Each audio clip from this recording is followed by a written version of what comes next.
Hello കൂട്ടുകാരെ, എൻ്റെ പേര് പരമേശ്വരൻ. ഇന്ന് നമ്മൾ നോക്കാൻ പോകുന്നത് +1 ഫിസിക്സിലെ 7ാമത്തെ ചാപ്റ്ററായ system of particles and rotational motion എന്ന് പറയുന്ന ചാപ്റ്ററിലെ 3ാമത്തെ സെഷനാണ്. ഇതിന് മുന്നേ ഉള്ള 2 സെഷനായി നമ്മൾ പ്രത്യേകിച്ച് സെൻറ്റർ ഓഫ് മാസ് എന്ന് പറഞ്ഞ കൺസെപ്റ്റ് വളരെ ഡീറ്റെയിൽ ആയിട്ട് നോക്കിയായിരുന്നു. അപ്പോൾ അത് കാണണം എന്നുള്ളവർ ഇവിടെ കാർഡ്സിൽ പോയാൽ ആ സെഷൻസ് കാണാൻ പറ്റുന്നതായിരിക്കും. അല്ലെങ്കിൽ താഴെ ഡിസ്ക്രിപ്ഷനിൽ ആ 2 സെഷൻ്റെയും ഞാൻ ലിങ്ക് കൊടുക്കുന്നതായിരിക്കും. അതൊന്ന് പോയി കണ്ടിട്ട് വരിക. അപ്പോൾ ഈ സെഷൻ കാണാൻ അത് രണ്ടും നിർബന്ധമായിട്ട് കാണണമെന്നില്ല. കാരണം ഇന്ന് നമ്മൾ റൊട്ടേഷണൽ മോഷനിലോട്ട് പോവുകയാണ്. ആദ്യം സിസ്റ്റം ഓഫ് പാർട്ടിക്കിൾസിൻ്റെ ഭാഗമായിട്ടായിരുന്നു നമ്മൾ സെൻറ്റർ ഓഫ് മാസ് എന്ന് പറഞ്ഞ കൺസെപ്റ്റും അതിൻ്റെ കൺസർവേഷൻ ഓഫ് മൊമെൻറ്റും ഒക്കെ പഠിച്ചത്. പക്ഷേ ഇന്ന് രണ്ടാമത്തെ പാർട്ടായി system of particles and rotational motion എന്നാണല്ലോ ചാപ്റ്റർ. അപ്പോൾ ആ റൊട്ടേഷണൽ മോഷൻ നമ്മൾ തുടങ്ങാൻ പോവുകയാണ്. അപ്പോൾ ഈ സെഷൻ തുടങ്ങുന്ന മുന്നേ ഞാൻ റിക്വസ്റ്റ് ചെയ്തോളട്ടെ, ഫിസിക്സ് പഠിക്കുമ്പോൾ എല്ലാവരും മനസ്സിലാക്കി പഠിക്കാൻ ശ്രമിക്കുക. മനസ്സിലാക്കി പഠിച്ചു കഴിഞ്ഞാൽ നിങ്ങൾക്ക് വളരെ ഇഷ്ടത്തോടെയും വളരെ എളുപ്പമായിട്ട് ഈ സബ്ജക്റ്റ് പഠിക്കാൻ പറ്റും. ഒരു കൗതുകമായിരിക്കും നിങ്ങൾക്ക് ഇത് പഠിക്കുമ്പോൾ തന്നെ. ബേസിക്സ് തറവാക്കി നിങ്ങൾ പഠിച്ചു കഴിഞ്ഞാൽ ഏത് പരീക്ഷയ്ക്കും നിങ്ങൾക്ക് എൻട്രൻസ് ആയാലും തിയറി ആയാലും മാർക്ക് സ്കോർ ചെയ്യാൻ വളരെ ഈസി ആയിരിക്കും. അതല്ലാന്നുണ്ടെങ്കിൽ അത്രയും ബുദ്ധിമുട്ടേണ്ടി വരും നിങ്ങൾക്ക്. അപ്പോൾ ഞാൻ വളരെ എളുപ്പമായി പറഞ്ഞു തരാൻ ശ്രമിക്കാം. പക്ഷെ നിങ്ങൾക്ക് എന്ത് മനസ്സിലായില്ല എന്നുണ്ടെങ്കിലും നിങ്ങൾ കമൻസിൽ പോയി മനസ്സിലാവാത്ത ക്വസ്റ്റ്യൻസ് നിങ്ങൾ എഴുതുക. ഞാൻ കമൻസ് വായിച്ചിട്ട് നിങ്ങൾക്ക് ഉത്തരം തരാൻ ശ്രമിക്കുന്നതായിരിക്കും. അതേപോലെ നോട്ട്സ് വേണം എന്നുള്ള കുട്ടികൾ ഞാൻ പഠിപ്പിക്കുമ്പോൾ ഇടയ്ക്ക് ഞാൻ പറയാം. ആ സമയത്ത് വീഡിയോ പോസ് ചെയ്തിട്ട് ഈ ബോർഡിലുള്ള കാര്യങ്ങളൊന്ന് നോട്ട്സായിട്ട് എഴുതിയെടുക്കുകയോ അല്ലെങ്കിൽ സ്ക്രീൻഷോട്ട് എടുത്ത് വെച്ചോളുക. എങ്ങനെയാണെന്ന് വെച്ചാൽ ചെയ്തോളുക. അതാണ് ബെസ്റ്റ് മെത്തേഡ് ഒരു കോംപ്രഹെൻസീവ് നോട്ട് കിട്ടാൻ വേണ്ടിയിട്ട്. അപ്പോൾ നമുക്ക് സെഷനിലോട്ട് പോകാം. ഞാൻ പറഞ്ഞ പോലെ ഇന്ന് നമ്മൾ റൊട്ടേഷണൽ മോഷൻ തുടങ്ങാൻ പോവുകയാണ്. അതിൻ്റെ പല പല പ്രോപ്പർട്ടീസ്, ഫിസിക്കൽ ക്വാണ്ടിറ്റീസ് നമ്മൾ പറയാൻ പോവുകയാണ്. ഓക്കെ, അപ്പോൾ ആ റൊട്ടേഷണൽ മോഷന് വളരെ കണക്റ്റഡ് ആയി വരുന്ന മറ്റൊരു മോഷനാണ് സർക്കുലാർ മോഷൻ. ഈ സർക്കുലാർ മോഷനെ കുറിച്ച് നമ്മൾ വളരെ ഡീറ്റെയിൽ ആയിട്ട് ചാപ്റ്റർ നമ്പർ 4 സെഷൻ നമ്പർ 8 ഞാൻ ഒരിക്കൽ കൂടി അതും താഴെ ഡിസ്ക്രിപ്ഷനിൽ ഞാൻ കൊടുക്കുന്നതായിരിക്കും. അപ്പോൾ ആ സെഷൻ കണ്ടു കഴിഞ്ഞാൽ സർക്കുലാർ മോഷനെ കുറിച്ച് വളരെ വളരെ ഡീറ്റെയിൽഡ് ആയിട്ട് നമ്മൾ ആ സെഷനിൽ പറഞ്ഞിട്ടുണ്ട്. അപ്പോൾ അതൊന്ന് കാണാത്തവർ കണ്ടിട്ട് വരിക. എന്നാലും ഇവിടെ വളരെ ബ്രീഫായിട്ട് വളരെ ചുരുക്കമായിട്ട് ഞാൻ സർക്കുലാർ മോഷൻ്റെ ബേസിക്സ് പറഞ്ഞു തരാം. എന്താണ് സർക്കുലാർ മോഷൻ എന്ന് പറഞ്ഞു കഴിഞ്ഞാൽ ഒരു വസ്തു ഒരു സർക്കിളിൽ കൂടെ പോയി കഴിഞ്ഞാൽ അതിനെ സർക്കുലാർ മോഷൻ, ആ മോഷന് നമ്മൾ സർക്കുലാർ മോഷൻ എന്ന് പറയും. ആ സർക്കുലാർ മോഷൻ എന്തെല്ലാമാണ് പാരാമീറ്റേഴ്സ് വരുന്നത് അല്ലെങ്കിൽ എന്തെല്ലാം ഫിസിക്കൽ ക്വാണ്ടിറ്റീസ് നമുക്ക് ആ സർക്കുലർ മോഷന് പറയാൻ പറ്റും. ആദ്യം നമുക്ക് ആംഗുലാർ ഡിസ്പ്ലേസ്മെൻറ്റ് പറയാൻ പറ്റും. അവിടെയെല്ലാം ആംഗിൾ വെച്ചായിരിക്കും നമ്മൾ സർക്കുലർ മോഷനിൽ പറയുന്നത്.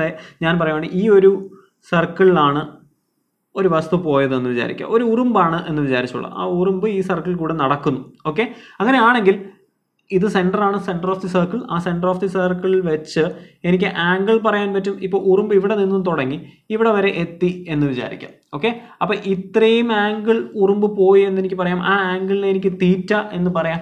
ഓക്കെ, അപ്പോൾ ഞാൻ ലീനിയർ മോഷൻ പറയുവാണെന്നുണ്ടെങ്കിൽ, സ്ട്രെയിറ്റ് ലൈനിലുള്ള മോഷൻ പറയുവാണെന്നുണ്ടെങ്കിൽ ഞാൻ ഡിസ്റ്റൻസ് അല്ലെങ്കിൽ ഡിസ്പ്ലേസ്മെൻറ്റ് എന്ന് പറയും. ഞാൻ ഇവിടെ മുതൽ ഈ ബോർഡിൻ്റെ തുടക്കം മുതൽ ബോർഡിൻ്റെ അറ്റം വരെ ഞാൻ നടന്നു, ലീനിയറായി നടന്നു എന്ന് പറഞ്ഞു കഴിഞ്ഞാൽ എനിക്കതിന് ഇത്രയും ദൂരത്തിന് ഞാൻ ഡിസ്പ്ലേസ്മെൻറ്റ് എന്ന് പറയും. ഡിസ്റ്റൻസ് എന്ന് വേണമെങ്കിലും പറയാം. എന്തായാലും ഷോർട്ടസ്റ്റ് ഡിസ്റ്റൻസ് ആണെങ്കിൽ അതിന് ഡിസ്പ്ലേസ്മെന്റ് എന്ന് പറയാം. പക്ഷേ സർക്കുലാർ മോഷൻ വരുമ്പോൾ അതിന് ഈക്വാലൻ്റ് ആയി നമ്മൾ സർക്കുലാർ മോഷനിൽ പറയുന്നതാണ് ആംഗുലാർ ഡിസ്പ്ലേസ്മെന്റ്. അപ്പോൾ നമ്മൾ ഈ ഡിസ്റ്റൻസിന് പ്രാധാന്യം കൊടുക്കാതെ അവിടുത്തെ ആംഗിളിനാണ് പ്രാധാന്യം കൊടുക്കുന്നത്. അങ്ങനെ ആ ആംഗിളിൻ്റെ മെഷർമെന്റ് ആണ് തീറ്റ. ആ തീറ്റയെ നമ്മൾ ആംഗുലാർ ഡിസ്പ്ലേസ്മെന്റ് എന്ന് പറയും.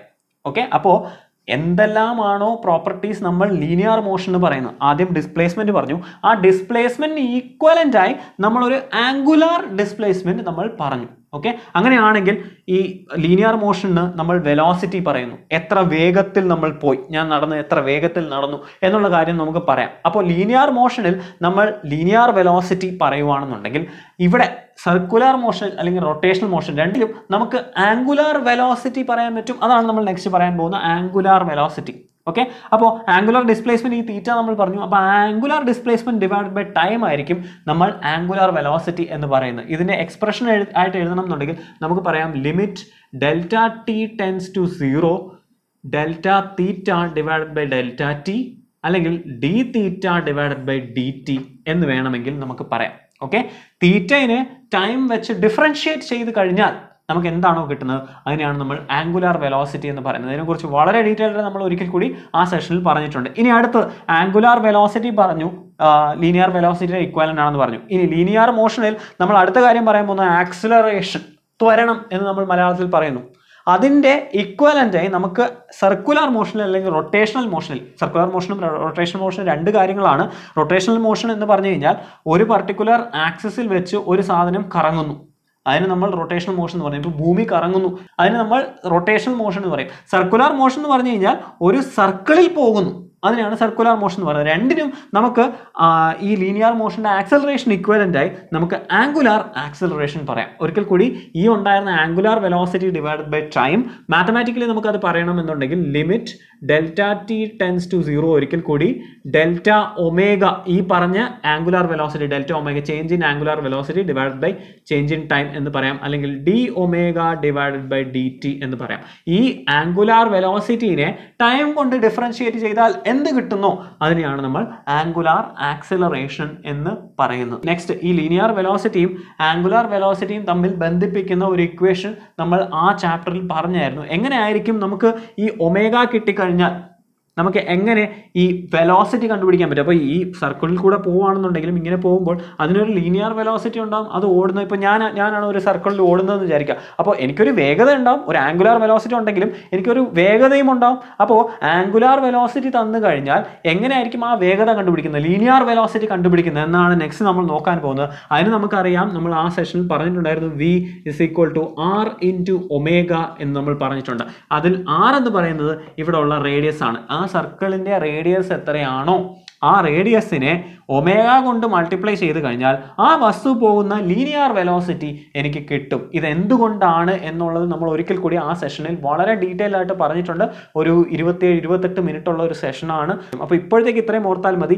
ലീനിയർ വെലോസിറ്റി നമുക്ക് കിട്ടണം എന്നുണ്ടെങ്കിൽ, ഒരു വസ്തു സർക്കുലർ മോഷനിൽ അല്ലെങ്കിൽ റൊട്ടേഷണൽ മോഷനിൽ പോകുമ്പോൾ ആ വസ്തുവിൻ്റെ ലീനിയർ വെലോസിറ്റി കിട്ടണം എന്നുണ്ടെങ്കിൽ ആ വസ്തുവിൻ്റെ ആംഗുലാർ വെലോസിറ്റിയും ആ പോകുന്ന സർക്കിളിന്റെ റേഡിയസും കൂടെ എനിക്ക് മൾട്ടിപ്ലൈ ചെയ്ത് കഴിഞ്ഞാൽ അതിന്റെ ലീനിയർ വെലോസിറ്റി കിട്ടിക്കഴിഞ്ഞു. ഇതേപോലെ ആംഗുലാർ ആക്സലറേഷൻ ഉണ്ടാവും. ആ ആംഗുലാർ ആക്സലറേഷനും ലീനിയർ ആക്സലറേഷനും തമ്മിൽ ബന്ധിപ്പിക്കുന്ന ഇക്വേഷൻ അതും നമ്മൾ അവിടെ പറഞ്ഞായിരുന്നു. ഒരിക്കൽ കൂടി A = R × ആൽഫ, എന്താണോ അവിടുത്തെ ആംഗുലാർ ആക്സലറേഷൻ ഇൻറ്റു അതിൻ്റെ റേഡിയസ് വെക്റ്റർ കൊണ്ട് അതിനെ മൾട്ടിപ്ലൈ ചെയ്ത് കഴിഞ്ഞാൽ എനിക്ക് അവിടുത്തെ ലീനിയർ ആക്സലറേഷൻ കിട്ടും. ഇനി ഒരു പോയിന്റ് കൂടെ നമുക്ക് പഠിക്കേണ്ടതായിട്ടുണ്ട്.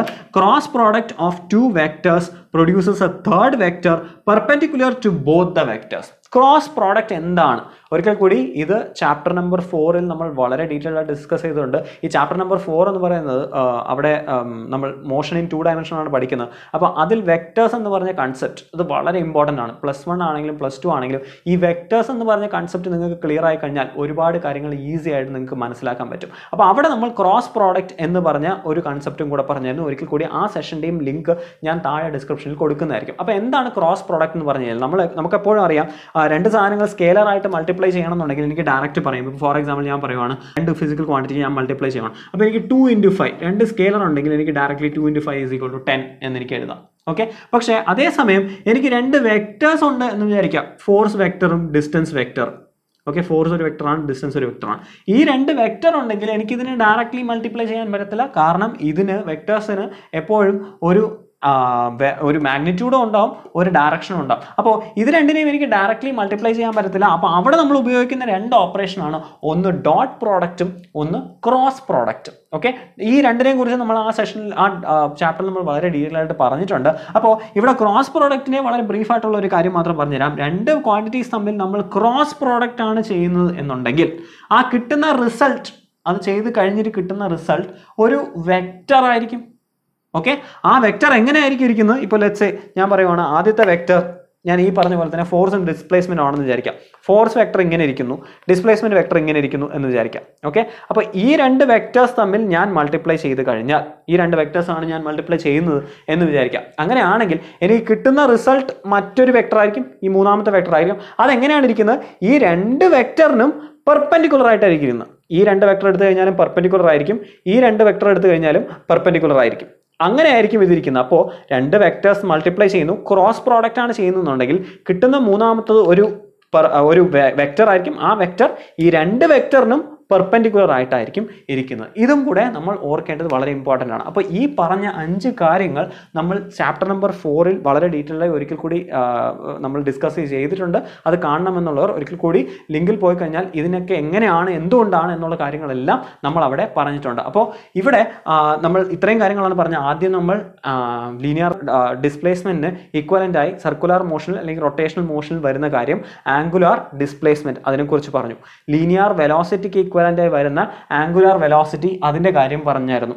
ലീനിയർ ആക്സിലറേഷൻ ഇക്വലൻ്റ് ആയി ആംഗുലാർ ആക്സിലറേഷൻ അതിൻ്റെ കാര്യവും പറഞ്ഞായിരുന്നു. അപ്പോൾ എന്തൊക്കെയാണോ നമ്മൾ ലീനിയർ മോഷൻ എന്ന് പറയുന്നത് അതിൻ്റെയൊക്കെ ഇക്വലൻ്റ് ആയി എനിക്ക് സർക്കുലർ മോഷന് അല്ലെങ്കിൽ റൊട്ടേഷണൽ മോഷന് ഇക്വലൻ്റ് ആയിട്ടുള്ള ഫിസിക്കൽ പ്രോപ്പർട്ടീസ് എനിക്ക് പറയാൻ പറ്റും. ഓക്കെ, അപ്പോൾ ലീനിയർ മോഷനിലുള്ള മറ്റൊരു ടേം ആണ് ഫോഴ്സ് എന്ന് പറയുന്ന ടേം. ആ ഫോഴ്സിനും ഈ സർക്കുലർ മോഷന് ഒരു ഇക്വലൻ്റ് ആയിട്ടുള്ള ഒരു ടേം ഉണ്ട്.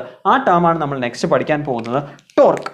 ഓക്കെ, എന്താണ് ടോർക്ക് ആദ്യം നോക്കുക. It is the rotational equivalent of linear force. Linear force എന്താണോ ആ ലീനിയർ ഫോഴ്സിനുള്ള റൊട്ടേഷണൽ മോഷനിലുള്ള ഇക്വലൻ്റ് ആയുള്ള സാധനമാണ് നമ്മൾ ടോർക്ക് എന്ന് പറയുന്നത്. ഓക്കെ, ശ്രദ്ധിക്കുക. Measure of how much A force acting on N object causes the rotation of N object. ഒരു വസ്തുവിനെ എനിക്ക് കറക്കണം എന്ന് വിചാരിക്കാം. ഓക്കെ, ഈ വസ്തു ഇങ്ങനെ ഇരിക്കുവാണ്, ഇതിന് ഞാൻ കറക്കാൻ പോവാണ്. ഇതിലിങ്ങനെ ഫോഴ്സ് കൊടുത്തു കഴിഞ്ഞാൽ ഇതിങ്ങനെ കറങ്ങുന്നു. ഓക്കെ, അപ്പോൾ ആ ഫോഴ്സ് കൊടുക്കുമ്പോൾ ഈ വസ്തു എത്രത്തോളം കറങ്ങുന്നു അതിൻ്റെ മെഷറാണ് നമ്മൾ ടോർക്ക് എന്ന് പറയുന്നത്. ഇപ്പം ഞാൻ പറയുവാണ്, ഒരു ഈ ഡോർ ഇരിക്കുവാണെന്ന് വിചാരിക്കാം. ഇങ്ങനെ ഡോർ ഇരിക്കുന്നു. അപ്പോൾ ഡോറിന് ഞാൻ പിടിച്ച് വലിച്ചു കഴിഞ്ഞാൽ ഡോർ ഇങ്ങനെ കതവ് തുറക്കും അല്ലേ, കതവ് തുറക്കുന്നു, കതവ് അടയ്ക്കുന്നു. അപ്പോൾ ഒരു ഫോഴ്സ് ഇട്ട് കഴിഞ്ഞാൽ ആ കതവ് എന്തുമാത്രം തുറക്കുന്നു അതിൻ്റെ മെഷറാണ് നമ്മൾ ടോർക്ക് എന്ന് പറയുന്നത്. ഇനി ശ്രദ്ധിക്കാം. It is the product of force acting on A point and the perpendicular distance between that point and the line of action of force.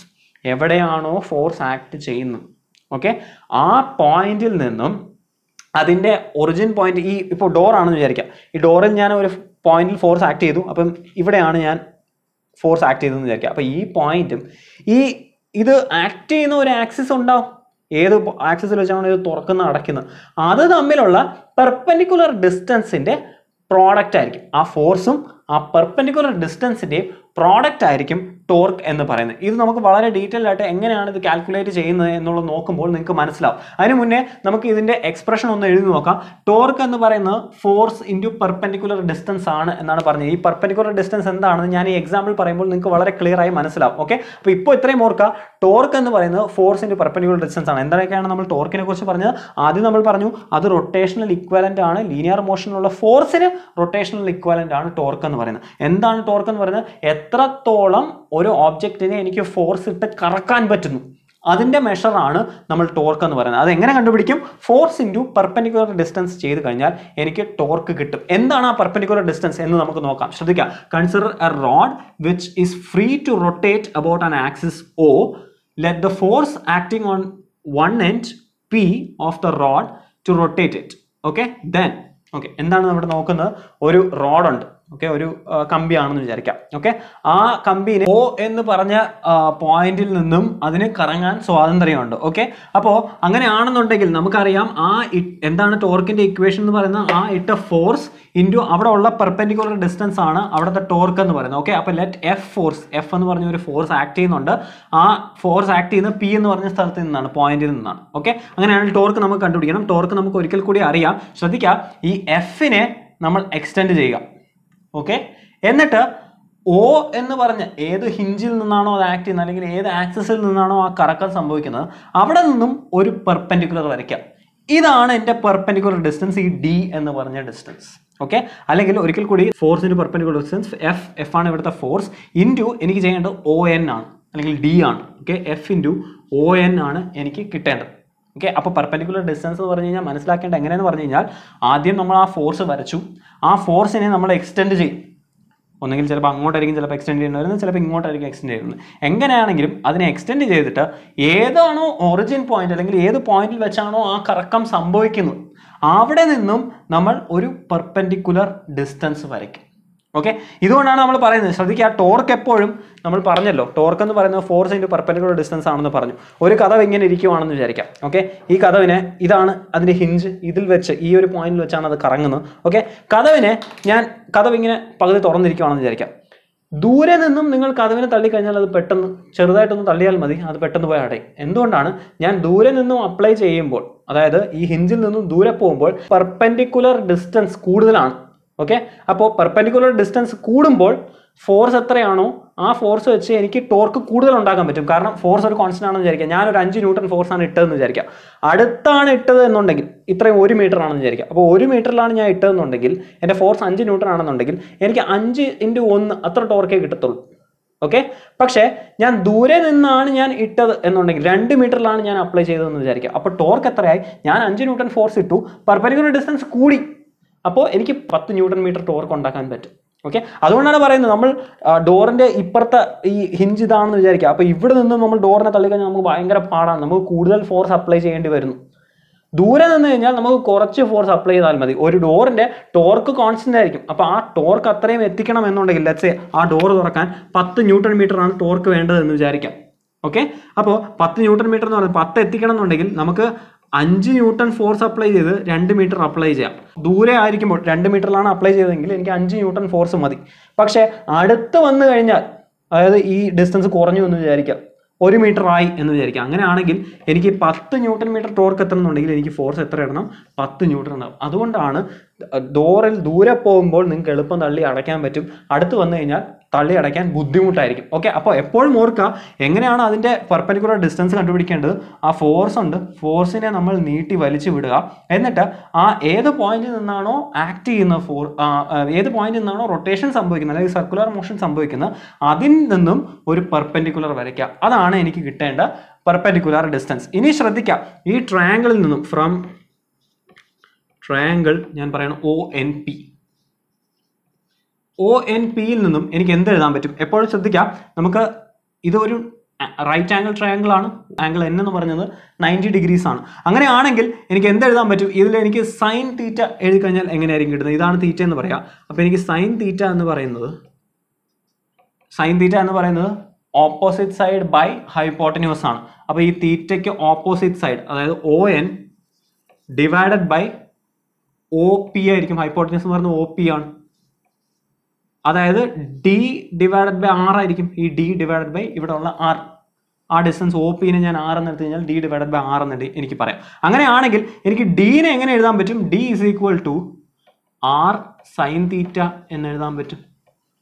Okay, ഇതിന് ഞാൻ ഇക്വേഷൻ നമ്പർ 1 എന്ന് പറയുവാണ്. ഇനി ഇതിനെ എടുത്ത് ഞാൻ ഇവിടെ സബ്സ്റ്റിറ്റ്യൂട്ട് ചെയ്ത് കഴിഞ്ഞാൽ ON ആണല്ലോ D, അപ്പോൾ ആ ON-ൽ ഇത് സബ്സ്റ്റിറ്റ്യൂട്ട് കഴിഞ്ഞാൽ എനിക്ക് ടോർക്ക് എന്ത് കിട്ടി? F × ON പകരം എനിക്ക് R sin തീറ്റ എന്ന് എഴുതാം. അതായത് FR sin തീറ്റ. ഇനി എപ്പോഴും ഓർക്കുക, ഇപ്പോൾ എയും ബിയും തമ്മിൽ ഞാൻ ക്രോസ് പ്രോഡക്റ്റ് എടുക്കുകയാണെങ്കിൽ A × B എന്ന് എഴുതി കഴിഞ്ഞാൽ നമുക്ക് അതിൻ്റെ മാഗ്നിറ്റ്യൂഡ് എന്ന് പറയുന്നത് AB sin തീറ്റ ആയിരിക്കും. ഓക്കെ, അപ്പോൾ ഇവിടെ ശ്രദ്ധിക്കുക, FR sin തീറ്റ, F ഒരു വെക്ടറാണ്, ഫോഴ്സ് ഒരു വെക്ടറാണ്, R എന്ന് പറയുന്നത് ഡിസ്റ്റൻസ് വെക്ടറാണ്, ഇത്രയും ദൂരം നമ്മൾ പറഞ്ഞു. അപ്പോൾ അതൊരു ഡിസ്റ്റൻസ് വെക്ടറാണ്. അപ്പോൾ എഫും ഒരു വെക്ടറാണ്, ആരും ഒരു വെക്ടറാണ്. അപ്പോൾ 2 വെക്ടർ ഇൻറ്റു സൈൻ തീറ്റ എന്ന് പറഞ്ഞു കഴിഞ്ഞാൽ ഇതാണ്ടോ R × F എന്ന് എനിക്ക് എഴുതാം. ഓക്കെ, അപ്പോൾ ഇത് നമ്മൾ R × F എന്നായിരിക്കും വെക്ടറൈസ്ഡ് ഫോമിൽ പറയുന്നത്. ഓക്കെ, ഇവിടെ നമ്മൾ പറഞ്ഞ പോലെ നമുക്ക് കിട്ടുന്ന 2 വെക്ടേഴ്സ് തമ്മിൽ നമ്മൾ ക്രോസ് പ്രോഡക്റ്റ് ആണ് ചെയ്യുന്നത്. അപ്പോൾ നമുക്ക് കിട്ടുന്ന മൂന്നാമത്തെ ഒരു വെക്ടർ ആയിരിക്കും, അതായത് കിട്ടുന്ന റിസൾട്ട് ടോർക്ക് എന്ന് പറയുന്ന ഒരു വെക്ടറാണ്. അപ്പോൾ ടോർക്കിനെ എപ്പോഴും നമ്മൾ വെക്ടറൈസ്ഡ് ഫോമിലായിരിക്കും കാണേണ്ടത്. ആ ടോർക്ക് എങ്ങനെയായിരിക്കുന്നത്? ഈ 2 ഫോഴ്സ് ആക്ട് ചെയ്യുന്നു എന്ന് വിചാരിക്കുക. ആ ടോർക്ക് വരുന്നതെന്ന് പറയുന്നത് മൂന്നാമത് അതൊരു പെർപെൻഡിക്കുലർ ഡയറക്ഷനിലായിരിക്കും വരുന്നത്. ഇത് വളരെ ഇമ്പോർട്ടൻ്റ് ആണ്. അപ്പോൾ നമ്മൾ ടോർക്കിനെ കുറിച്ച് പറഞ്ഞു കഴിഞ്ഞു. ടോർക്ക് എന്താണെന്ന് നമ്മൾ പറഞ്ഞു. ആദ്യം നമ്മൾ പറഞ്ഞു ഇത് റൊട്ടേഷണൽ ഇക്വലന്റ് ഓഫ് ഫോഴ്സ് ആണ്. അതെന്ന് പറയുന്നത് മെഷർ എത്രത്തോളം ഒരു റൊട്ടേഷണൽ എഫക്റ്റ് ഉണ്ടാക്കുന്നു ഒരു ഫോഴ്സ്, അതിനാണ് നമ്മൾ ടോർക്ക് എന്ന് പറയുന്നത്. Measure of how much force acting on an object causes the rotation, അതിനാണ് നമ്മൾ ടോർക്ക് എന്ന് പറയുന്നത്. പിന്നെ അത് കണ്ടുപിടിക്കുന്നത് ഫോഴ്സ് ഇൻറ്റു പെർപെൻഡിക്കുലർ ഡിസ്റ്റൻസ് ആണെന്ന് പറഞ്ഞു. അതിൻ്റെ എക്സ്പ്രഷൻ നമ്മൾ പറഞ്ഞു. ഞാൻ എപ്പോഴും പറഞ്ഞു തന്നിട്ട് ഒരു ഫിസിക്കൽ ക്വാണ്ടിറ്റി പറഞ്ഞു കഴിഞ്ഞാൽ 5 കാര്യം പറയണം. ആദ്യം ഡെഫിനിഷൻ പറഞ്ഞു, എക്സ്പ്രഷൻ പറഞ്ഞു, നെക്സ്റ്റ് പറയേണ്ടത് യൂണിറ്റ് ആണ്. അപ്പോൾ യൂണിറ്റ് ഓഫ് ടോർക്ക് എന്ന് പറയുന്നത് ശ്രദ്ധിക്കുക R × F ആണ്. ഓക്കെ, R എന്ന് പറയുന്നത് ഡിസ്പ്ലേസ്മെന്റ് വെക്ടർ ആണ്. അപ്പോൾ അതിൻ്റെ യൂണിറ്റ് മീറ്റർ ആണ്. F-ന്റെ യൂണിറ്റ് ന്യൂട്ടൺ ആണ്. അപ്പോൾ എനിക്കിതിനെ ന്യൂട്ടൺ മീറ്റർ എന്ന് എഴുതാൻ പറ്റും. ഓക്കെ, അതായിരിക്കും ഇതിൻ്റെ യൂണിറ്റ് എന്ന് പറയുന്നത്, അതായത് ടോർക്കിൻ്റെ യൂണിറ്റ് എന്ന് പറയുന്നത്. ഇനി ശ്രദ്ധിക്കുക, നെക്സ്റ്റ് ഡയമെൻഷൻ ശ്രദ്ധിക്കുക. ഫോഴ്സിൻ്റെ ഡയമെൻഷൻ ഇൻറ്റു ലെങ്തിൻ്റെ ഡയമെൻഷൻ. ഫോഴ്സ് mL/(-2) ആണ് ഇൻറ്റു L. അപ്പോൾ ML² T⁻², ആയിരിക്കും ഇതിൻ്റെ ഡയമെൻഷൻ വരുന്നത്. ഇനി ഇത് സ്കെയിലർ ആണോ വെക്ടർ ആണോ എന്ന് പറഞ്ഞാൽ നമ്മൾ ഇവിടെ പറഞ്ഞു കഴിഞ്ഞു. രണ്ടിൻ്റെ ക്രോസ് പ്രോഡക്റ്റ് എടുത്തു കഴിഞ്ഞാൽ എനിക്ക് കിട്ടുന്നത് ഒരു വെക്റ്റർ ക്വാണ്ടിറ്റി ആയിരിക്കും. അപ്പോൾ ടോർക്ക് ഒരു വെക്റ്റർ ക്വാണ്ടിറ്റി ആണ്. ഇനി ശ്രദ്ധിക്കുക, ഒരു ഇമ്പോർട്ടൻറ്റ് കാര്യം പറയുന്നത്, എപ്പോഴും നമ്മൾ ഈ വെക്റ്റർ ക്വാണ്ടിറ്റീസ് പറയുമ്പോൾ ഞാൻ പറഞ്ഞു തന്നിട്ടുണ്ട് അവിടെ ഡയറക്ഷൻ വളരെ ഇമ്പോർട്ടൻ്റ് ആണ്. അപ്പോൾ ഡയറക്ഷൻ ഇമ്പോർട്ടൻ്റ് ആണെങ്കിൽ ശ്രദ്ധിക്കുക, ഞാനൊരു വസ്തുവിൽ ഫോഴ്സ് കൊടുത്തു കഴിഞ്ഞാൽ അതൊരു ടോർക്ക് സംഭവിക്കുന്നു. ആ ടോർക്ക് സംഭവിക്കുന്നത് ക്ലോക്ക് വൈസ് ആണെങ്കിൽ ഇങ്ങനെയാണ് പോകുന്നത് എന്നുണ്ടെങ്കിൽ നമ്മൾ അതിനെ നെഗറ്റീവായി എടുക്കും. ഇങ്ങനെയാണ് ടോർക്ക് സംഭവിക്കുന്നുണ്ടെങ്കിൽ, ഞാൻ ഇട്ട ഫോഴ്സ് കാരണം ഉണ്ടാകുന്ന ടോർക്ക് ഈ വസ്തുവിനെ ക്ലോക്ക് വൈസിലാണ് കറക്കുന്നത് എന്നുണ്ടെങ്കിൽ അതിനെ നെഗറ്റീവായി എടുക്കും. ആൻറ്റി ക്ലോക്ക് വൈസ് ആണെങ്കിൽ നമ്മൾ അതിനെ പോസിറ്റീവായി എടുക്കും. അപ്പോൾ ശ്രദ്ധിക്കുക, torque is taken as positive if turning tendency is anticlockwise. Anticlockwise ആണ് ആ കറങ്ങാനുള്ള ടെൻഡൻസി എന്നുണ്ടെങ്കിൽ അവിടുത്തെ ടോർക്ക് പോസിറ്റീവ് ആയിരിക്കും, അല്ലെങ്കിൽ അത് നെഗറ്റീവ് ആയിരിക്കും. ഇങ്ങനെ എടുക്കണമെന്ന് നിർബന്ധമൊന്നുമില്ല, പക്ഷേ സാധാരണ നമ്മൾ ഇങ്ങനെയാണ് എടുക്കാറുള്ളത്. ഓക്കെ, നമുക്കൊരു ക്വസ്റ്റ്യൻ ചെയ്ത് നോക്കാം എങ്ങനെയാണ് ടോർക്ക് കണ്ടുപിടിക്കുന്നുള്ളത്. Find the torque of a force. ഇതാണ് ഫോഴ്സിന്റെ vector form. About origin which acts on a particle whose position vector is position vector തന്നിട്ടുണ്ട്. അപ്പോൾ എഫ് വെക്ടർ തന്നിട്ടുണ്ട്, റേഡിയസ് വെക്ടർ അല്ലെങ്കിൽ പൊസിഷൻ വെക്ടർ തന്നിട്ടുണ്ട്, ഐ. ഇതിൽ നമ്മൾ ടോർക്കാണ് കണ്ടുപിടിക്കാൻ പറഞ്ഞിട്ടുള്ളത്. നിങ്ങൾ ഒന്ന് ചെയ്ത് നോക്കാം. R cross F cross product ആണ് എടുക്കേണ്ടത്. നിങ്ങൾക്ക് ചെയ്യാൻ അറിഞ്ഞുകൂടാ അല്ലെങ്കിൽ ചെയ്തിട്ട് കിട്ടിയില്ല എന്നുണ്ടെങ്കിൽ ഞാൻ ചെയ്ത് കാണിക്കാം, അപ്പോൾ ഫോളോ ചെയ്യുക. അതേപോലെ ഇവിടെയുള്ള ഈ വീഡിയോ ഒന്ന് പോസ് ചെയ്തിട്ട് ഈ നോട്ട്സ് ഒന്ന് സ്ക്രീൻഷോട്ട് എടുക്കുകയോ അല്ലെങ്കിൽ നോട്ട്സ് എഴുതി എടുക്കുകയോ ചെയ്തോളാം. നമുക്ക് കണ്ടിന്യൂ ചെയ്യാം. ചെയ്തു നോക്കിയെന്ന് പ്രതീക്ഷിക്കുന്നു. കിട്ടാത്ത കുട്ടികൾ എൻ്റെ കൂടെ ഫോളോ അലോങ് ചെയ്യുക. അപ്പോൾ നമുക്ക് ആർ ക്രോസ് എഫ് ആണ് എടുക്കേണ്ടത്. എപ്പോഴും ഓർക്കുക, ടോർക്ക് എന്ന് പറയുന്നത് ആർ ക്രോസ് എഫ് ആണ്. ഓക്കെ, അപ്പോൾ ഇവിടെ നമ്മൾ സോൾവ് ചെയ്യാൻ പോകുന്നത്, ഞാൻ ഓൾറെഡി ക്രോസ് പ്രോഡക്റ്റ് എങ്ങനെ ചെയ്യണമെന്ന് ചാപ്റ്റർ നമ്പർ 4 പറഞ്ഞായിരുന്നു. അവിടെ ഒരു മെത്തേഡ് നമ്മൾ ഡിസ്കസ് ചെയ്തു. ഇവിടെ നമ്മൾ ഡിസ്കസ് ചെയ്യാൻ പോകുന്നത് മെട്രിക്സ് മെത്തേഡാണ്. അതെങ്ങനെയാണെന്ന് ഞാനിപ്പോൾ പറഞ്ഞുതരാം. അപ്പോൾ ശ്രദ്ധിക്കുക, മെട്രിക്സ് മെത്തേഡ് നമ്മൾ ചെയ്യേണ്ടത് ആദ്യം ഒരു മെട്രിക്സ് ഫോം എഴുതുക. ഓക്കെ, ഐ ജെ കെ ഇത് മൂന്നുമായിരിക്കും നമുക്ക് ആദ്യം ടോപ്പിൽ എഴുതേണ്ടത്. ഓക്കെ, എന്നിട്ട് ആദ്യം എഴുതേണ്ട വെക്റ്റർ ഏതാണോ ആ വെക്റ്റർ നോക്കുക. ആ വെക്റ്ററിൻ്റെ ഓരോ കോഫിഷ്യൻസ് നോക്കുക. ഐൻ്റെ കോഫിഷ്യൻറ്റ് 1 ആണ്, അപ്പോൾ ഞാൻ ഐൻ്റെ താഴെ 1 എഴുതും. ജെയിൻ്റെ കോഫിഷ്യൻറ്റ് 1 ആണ്, ഒരിക്കൽ കൂടി ജെയിൻ്റെ താഴെ 1 എഴുതും. മൈനസ് കെ ആണ്, അപ്പോൾ കെൻ്റെ കോഫിഷ്യൻറ്റ് -1 ആണ്, അപ്പോൾ കെൻ്റെ താഴെ -1 എഴുതും. ഓക്കെ, നെക്സ്റ്റ് അടുത്ത് ആർ ക്രോസ് എഫ് ആണ്. അപ്പോൾ എഫിൻ്റെ കോഫിഷ്യൻസ് എല്ലാം ഞാൻ നോക്കും. ഐന് 7 ആണ്, ജെയിന് -5 ആണ്, കെയിന് -3 ആണ്. ഓക്കെ, ഇനി ഇതിൻ്റെ സബ് ഫോം ഡിറ്റർമിനന്റ് ഫോം ആണ് നമുക്ക് എഴുതേണ്ടത്. ഇതിൽ നിന്നാണ് നമ്മൾ ക്രോസ് പ്രോഡക്റ്റ് കണ്ടുപിടിക്കാൻ പോകുന്നത്. എങ്ങനെയാണ് ചെയ്യുന്നത്? ആദ്യം ഐ എഴുതുക, ഐ ഇൻറ്റു ഇതിൻ്റെ സബ് മെട്രിക്സ് എഴുതുക. എങ്ങനെ ഐൻ്റെ സബ് മെട്രിക്സ് കിട്ടാൻ പോകുന്നത് ശ്രദ്ധിക്കുക. ഐ മാത്രം നോക്കുമ്പോൾ ഈ ഐ ഉള്ള കോളം അത് നമ്മൾ കളയും, ഐ ഉള്ള റോയും നമ്മൾ കളയും, ബാക്കിയുള്ളതായിരിക്കും നമ്മൾ എഴുതുന്നത്. അപ്പോൾ ഇത്രയും കാര്യങ്ങളായിരിക്കും നമ്മൾ എഴുതുന്നത്. അപ്പോൾ 1 -1 -5 -3 ഇതായിരിക്കും നമ്മൾ എഴുതുന്നത്. ഓക്കെ, ഇനി അടുത്ത നമുക്ക് ജെ ആണ് എഴുതേണ്ടത്. അപ്പോൾ ജെ എഴുതുമ്പോൾ ഡയറക്റ്റ് ജെ അല്ല എഴുതേണ്ടത്, നമുക്ക് -j ആണ് എഴുതേണ്ടത്. ഓക്കെ, അതൊരു നോമൻക്ലേച്ചർ ആണ്.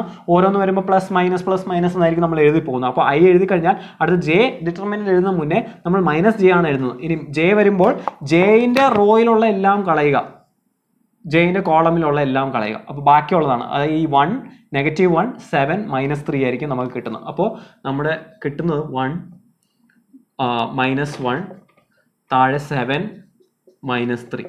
ഇനി അടുത്ത പ്ലസ് കെയിൻ്റെ ഡിറ്റർമിനന്റ് എഴുതാൻ ഞാൻ പോവുകയാണ്. അപ്പോൾ കെയിൻ്റെ ഡിറ്റർമിനന്റ് എഴുതുമ്പോൾ ഒരിക്കൽ കൂടി കെയിൻ്റെ റോയും കോളവും കളയണം. അപ്പോൾ ഞാൻ ഇങ്ങനെ എഴുതുവാണ്. അപ്പോൾ എനിക്ക് ബാക്കിയുള്ള ഇത്രയും ആയിരിക്കും എനിക്ക് വരുന്നത്. അപ്പോൾ കെ എഴുതുമ്പോൾ 1 1 7 -5 അങ്ങനെ ആയിരിക്കും വരുന്നത്. 1 1 7 -5. ഓക്കെ, അപ്പോൾ ആദ്യം പ്ലസ് പിന്നെ മൈനസ് പിന്നെ പ്ലസ്, അത്രേ ഉള്ളൂ നമുക്ക്. ഓക്കെ, ഇനി ഇതിനെ സോൾവ് ചെയ്യണം. ഇതിനെങ്ങനെയാണ് സോൾവ് ചെയ്യുന്നത്? ആദ്യം ഐനെ സോൾവ് ചെയ്യണം. അപ്പോൾ ഐനെ സോൾവ് ചെയ്യാൻ വേണ്ടി ഐ ഇൻറ്റു ഇത് രണ്ടും മൾട്ടിപ്ലൈ ചെയ്യണം, മൈനസ് ഇത് രണ്ടും മൾട്ടിപ്ലൈ ചെയ്യണം. അപ്പോൾ ആദ്യം 1 × -3 മൈനസ് ഓഫ് -5 × -1. ഓക്കെ, ഇത് ഐ കിട്ടിക്കഴിഞ്ഞു. ഓക്കെ, അടുത്ത -j ആണ്. -j ഇൻറ്റു ഇത് രണ്ടും മൾട്ടിപ്ലൈ ചെയ്യണം, മൈനസ് അത് രണ്ടും മൾട്ടിപ്ലൈ ചെയ്യണം. അപ്പോൾ ആദ്യം 1 × -3 minus of 7 × -1. Okay, plus K 1 × 5 minus 7 × 1. Okay, അപ്പം 1 × -5 മൈനസ് 7 × 1. ഓക്കെ, ഇനി ഇതിനെ സോൾവ് ചെയ്യണമെന്നുണ്ടെങ്കിൽ ശ്രദ്ധിക്കുക, ഇതിന് ബ്രാക്കറ്റ് ഓപ്പൺ ചെയ്ത് കഴിഞ്ഞാൽ ഐൻ്റെ കൂടെ -3 ആണിത്, ഇവിടെ രണ്ടും നെഗറ്റീവ് ആയതുകൊണ്ട് പോസിറ്റീവ് ആയപ്പോൾ ഇത് 5 ആണ്. പക്ഷേ ഇവിടെ മൈനസ് ഉള്ളതുകൊണ്ട് അത് -5 ആയി. അപ്പോൾ -3 -5 അപ്പോൾ -8 ആയി. ഓക്കെ, ഇനി അടുത്ത ജെ നോക്കുക. ഇവിടെ ഓൾറെഡി മൈനസ് ഉണ്ട്. അപ്പോൾ ഇതിൻ്റെ അകത്ത് -3 ആണ് ഇത്. ഇവിടെ -7 ആണ്. പക്ഷെ പുറത്ത് നെഗറ്റീവ് കിടക്കുന്നുണ്ട്. Negative into negative positive. അപ്പോൾ -3 + 7 ആണ്. ഓക്കെ, അത് 4 ആണ്. ഇവിടെ ഓൾറെഡി പുറത്ത് മൈനസ് ഉണ്ട്. അപ്പോൾ -4 ആയി. 4j -4j പ്ലസ് കെ ആണ്. അപ്പോൾ ഇവിടെ നോക്കുക, ഇവിടെ -5, ഇവിടെ 7. അപ്പോൾ -5 -7 എന്ന് പറഞ്ഞാൽ -12 ആണ്. അപ്പോൾ -12k. ഇതായിരിക്കും എനിക്ക് കിട്ടുന്ന റിസൾട്ട് എന്ന് പറയുന്നത്, അതായത് ടോർക്ക് വെക്റ്റർ എന്ന് പറയും. അപ്പോൾ നമ്മൾ ഇന്ന് ഡിസ്കസ് ചെയ്ത കാര്യങ്ങൾ, ആദ്യം നമ്മൾ റൊട്ടേഷണൽ ഇക്വാലൻ്റ് ആയി ലീനിയർ മോഷനിൽ ഇക്വാലൻ്റ് ആയി റൊട്ടേഷണൽ മോഷനിൽ എന്തൊക്കെയാണ് പ്രോപ്പർട്ടീസ് വരുന്നത് എന്നുള്ളത് നമ്മൾ നോക്കിയായിരുന്നു. ആദ്യം ഡിസ്പ്ലേസ്മെൻറ്റിന് ലീനിയർ ഡിസ്പ്ലേസ്മെൻറ്റ് ആണെങ്കിൽ, അപ്പോൾ ആദ്യം നമ്മൾ റൊട്ടേഷണൽ മോഷന് ഇക്വാലൻ്റ്, അപ്പോൾ ഇന്ന് നമ്മൾ ഡിസ്കസ് ചെയ്ത കാര്യങ്ങൾ, ആദ്യം ലീനിയർ മോഷന് ഇക്വാലൻ്റ് ആയി റൊട്ടേഷണൽ മോഷനിൽ എന്തെല്ലാം വരുന്നു, പ്രോപ്പർട്ടീസ്, ഫിസിക്കൽ പ്രോപ്പർട്ടീസ് എന്നുള്ളത് നമ്മൾ ഡിസ്കസ് ചെയ്തായിരുന്നു. ലീനിയർ മോഷനിൽ ഡിസ്പ്ലേസ്മെൻറ്റ് ആണെങ്കിൽ റൊട്ടേഷണൽ മോഷനിൽ ആംഗുലാർ ഡിസ്പ്ലേസ്മെൻറ്റ് ആണ്. ഓക്കെ, അടുത്ത ലീനിയർ മോഷനിൽ വെലോസിറ്റി ആണെങ്കിൽ ആംഗുലാർ മോഷനിൽ ആംഗുലാർ വെലോസിറ്റി ആണ്. അതേപോലെ ലീനിയർ മോഷനിൽ ആക്സിലറേഷൻ ആണെങ്കിൽ ആംഗുലാർ മോഷനിൽ ആംഗുലാർ ആക്സിലറേഷൻ ആണ്. എന്നിട്ട് നമ്മൾ ക്രോസ് പ്രോഡക്റ്റിനെ കുറിച്ച് പറഞ്ഞായിരുന്നു, എങ്ങനെ ക്രോസ് പ്രോഡക്റ്റ് ചെയ്യുന്നു. എന്നിട്ട് ലീനിയർ മോഷനിൽ ഫോഴ്സ് ആണെങ്കിൽ ആംഗുലാർ മോഷനിൽ ടോർക്കാണ്. ഈ ടോർക്കിനെ കുറിച്ചായിരുന്നു നമ്മൾ വളരെ ഡീറ്റെയിൽ ആയിട്ട് പറഞ്ഞത്. എങ്ങനെയാണ് ടോർക്ക് കണ്ടുപിടിക്കുന്നത്? ഫോഴ്സ് ഇൻറ്റു പെർപെൻഡിക്കുലർ ഡിസ്റ്റൻസ് ആണ് കിട്ടുന്നത്. ആ പെർപെൻഡിക്കുലർ ഡിസ്റ്റൻസ് കിട്ടാൻ ഒന്നെങ്കിൽ നമ്മൾ ഈ ഫോഴ്സിനെ എക്സ്റ്റെൻഡ് ചെയ്യുന്നു, എന്നിട്ട് അവിടെ നിന്നും വരയ്ക്കുന്ന പെർപെൻഡിക്കുലറിൻ്റെ ദൂരമായിരിക്കും നമ്മൾ എടുക്കുന്നത്. അല്ലെങ്കിൽ ആ ഫോഴ്സ് എവിടെയാണോ ആക്ട് ചെയ്യുന്നത്, ആ വെക്ടർ ഉണ്ടല്ലോ, ആ റേഡിയസ് വെക്ടർ അല്ലെങ്കിൽ ആ ഒരു ഡിസ്പ്ലേസ്മെൻറ്റ് വെക്ടർ, ആ ഡിസ്പ്ലേസ്മെൻറ്റ് വെക്ടറും ആ ഫോഴ്സും തമ്മിലുള്ള ആംഗിളും എടുത്തിട്ട് F × R × ആ സൈൻ തീറ്റ ചെയ്ത് കഴിഞ്ഞാൽ നമുക്ക് ടോർക്ക് കിട്ടുന്നതായിരിക്കും. അതായത് R×F വെക്ടറൈസ്ഡ് ഫോമിൽ പറയുവാണെങ്കിൽ R×F ചെയ്ത് കഴിഞ്ഞാൽ നമുക്ക് ടോർക്ക് കിട്ടുന്നതായിരിക്കും. അത് വെച്ച് നമ്മളൊരു പ്രോബ്ലം ചെയ്തിട്ടുണ്ട്. നിങ്ങൾക്ക് എന്തെങ്കിലും സംശയം ഉണ്ടെങ്കിൽ ദയവേത് അത് കമൻസിൽ എഴുതുക. ഞാൻ കമൻസ് വായിച്ചിട്ട് ഉത്തരം പറയാം. അതേപോലെ ഈ നോട്ട്സ് വേണം എന്നുള്ളവർ ഇതൊന്ന് പോസ് ചെയ്തിട്ട് എഴുതിയെടുത്തോളാം. നമുക്ക് നെക്സ്റ്റ് ക്ലാസ്സിൽ കാണാം. Thank you so much.